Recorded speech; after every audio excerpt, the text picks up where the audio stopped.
ការងារបោះជាងទូរស័ព្ទពេលខ្លះក៏ងាយស្រួលណាបងប្អូនពេលខ្លះហ្នឹងពិបាកឈឺក្បាលយកមែនតើដោយការងារនេះជាដើមពេលខ្លះបងប្អូនយើងចុចឃើញអត់ដើ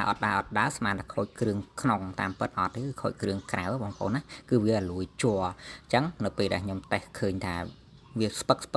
ខ្ញុំដឹងថាវាលួយជ័រខ្ញុំក៏ចាប់ផ្ដើមធ្វើការដោះរួចខ្ញុំធ្វើការដូរជ័រគេហៅថាប៉ឹកខាងក្រៅហ្នឹងឬជ័រចុចខាងក្រៅដូរថ្មីជូនភ្ញៀវមួយឆ្កឹះដាក់ផ្លាច់សុបបាទអញ្ចឹងវាងាយស្រួលដែរលើកខ្លះក៏ស្រួលលើកខ្លះក៏ពិបាកវាមិនអង្គុយតែពិបាករហូតហើយក៏ស្រួលក៏មិនអង្គុយតែស្រួលរហូតដែរការងារអស់នេះពូខ្លះគាត់ថាប៉ុណ្ណឹងសោះ20000 បាត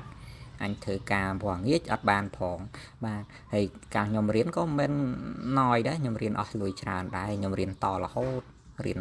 គ្រូច្រើនដែរហ្នឹងរាប់បានប៉ុណ្ណឹងរាប់ចេះដូរកងតាក់ប៉ុណ្ណឹងមិនធម្មតាទេ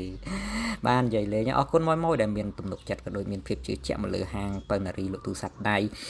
ផ្សារផ្ទាខ្មែរណាមានទទួលក៏ដូចជាជួសជុលទូរស័ព្ទដៃគ្រប់ប្រភេទគ្រប់ model បកខ្នងក្រោយផងដែរណាអរគុណច្រើនហេង